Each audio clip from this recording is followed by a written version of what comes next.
No rest for the wicked game designer and the CEO of Adam Mech, a video game consultancy company. Alexander Braize, I think that's how you say his name, not sure, attempted to justify DEI hiring practices by swatting away the argument that DEI does away with merit. He is claiming that DEI does indeed factor merit when you're hiring people through DEI practices.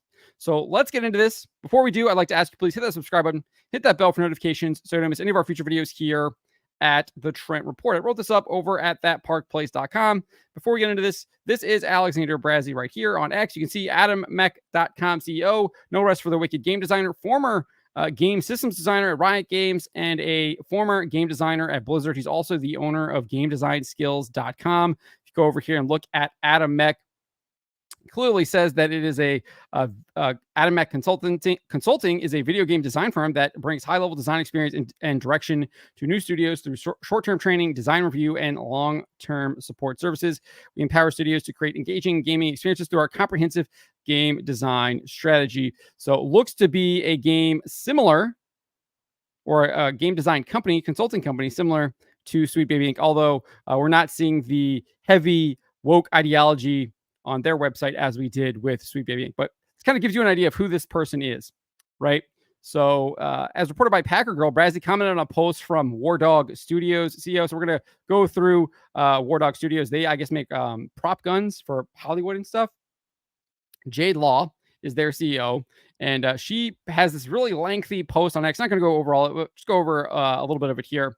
And she says, let's have an honest conversation about DEI hiring, not to be confused with diverse content. People don't seem to really understand these policies, so let's discuss. I think people understand them very clearly.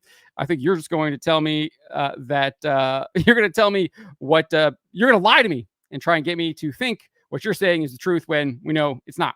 But anyways, she goes on to define what she means by DEI, albeit her definition is not how major corporations such as the Walt Disney Company and Amazon define it. We'll get to Disney in a little bit here. But this is what she says. DEI policies are aimed to promote fairness and encouraging the hiring and advancement of underrepresented groups as a means of tackling bias and prejudice. They typically do not mandate hiring quotas or specify that individuals must be hired on the basis of their race and gender. Well, I don't understand. If they're supposed to be hiring underrepresented groups, how are they not mandating quotas based on race or gender or sex, right? It doesn't make any sense. You're already contradicting yourself here. Some companies might set voluntary goals to hire underrepresented groups as a means to address historical discrimination. Oh, wait. You just said there were no quotas, and then you just said that there were. You just used the term voluntary goals instead of quotas. You are a liar. As you can see, she contradicts herself, noting there are no quotas, and then admits there are indeed quotas. Like, you can't make this stuff up. She literally wrote two sentences that directly contradict each other and tries to make you believe this stuff. These people just lie, and they lie straight to your face, hoping you'll accept it. Just, wow. She continues saying, diversity can mean a lot of things. It's not just race or gender, but class. That's absolutely not true. We'll look at the ABC Entertainment Inclusion Standards, which is their DEI hiring policy, does not talk about class at all. That's just not true. Background experience and neurodivergence. I've always said I personally place a large value in neurodivergence and diversity of thought. Diversity of thought has nothing to do with DEI hiring practices because they all want to be same thought because it's all woke ideology, and that's the reason why they're doing race-based and sex-based hiring practices because it fits into their woke ideology. So after claiming it's not about race or sex, she then confirmed that's exactly what it is. I don't agree with hiring anyone other than the perfect person for the job, regardless of gender or race. But guess what? Turns out that often means hiring a woman or a person of color these days. Okay. If you're on art Twitter, you know it's highly competitive, and the number one thing people say is portfolio is all that matters. That's not meritocracy. I don't know what is. Well, that's not a DEI hiring practice then. You're literally talking about something completely different.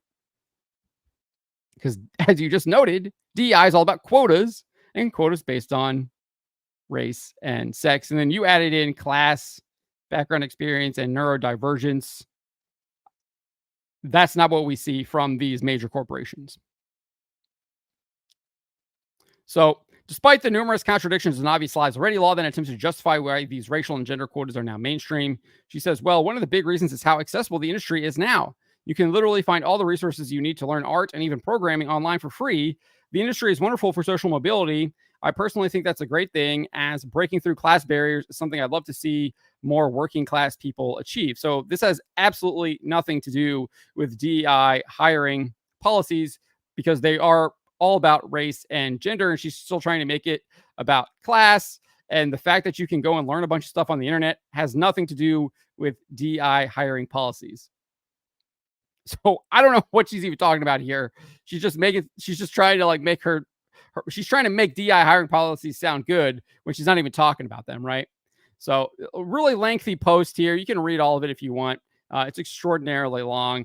She does go in and like kind of basically reiterate a lot of these points. I'm not going to go, like I said, not going to go over all of it, but let's get into what we really want to get into here. This is Alexander Braize. He responded to this post in a response to Paloma McLean, who responded to it. So, but we're not going to. This is what Paloma said. Great post. It actually says a lot about people when they call someone a diversity hire and automatically assume their merit is inferior. It's because it's all about race and sex. It's not about merit. Like that's what we're trying to say here. And nevertheless, Braize goes on and says this. Yeah, it would help if people understood effective DEI is about helping people who historically didn't have the network to get eyes onto their work have a chance due to their equal skill.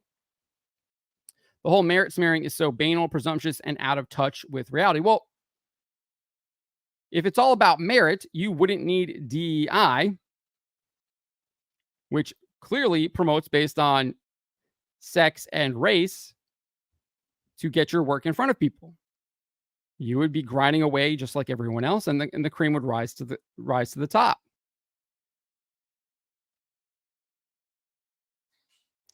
If effective DEI was truly about merit, then you would not have racial and gender quotas in the first place. Clearly, DEI calculates in race and sex over other factors when hiring. That's what DEI hiring is. That is exactly what it is. These people are trying to change the definition of what DEI hiring is in order to justify it. Unfortunately for them, the lies are very easy to see, and their arguments don't hold any water. So let's look at these. Look at ABC and Entertainment's inclusion standards, which are published on the company's Reimagine Tomorrow website. These were instituted back in 2020, and they use this as an example for what their entire company does. And remember, Walt Disney Company is a massive corporation. It owns ABC, Marvel, Star Wars, Lucasfilm, ABC, Disney Channel, Disney Plus, Hulu. Owns a lot. The parks, all the Disney parks globally.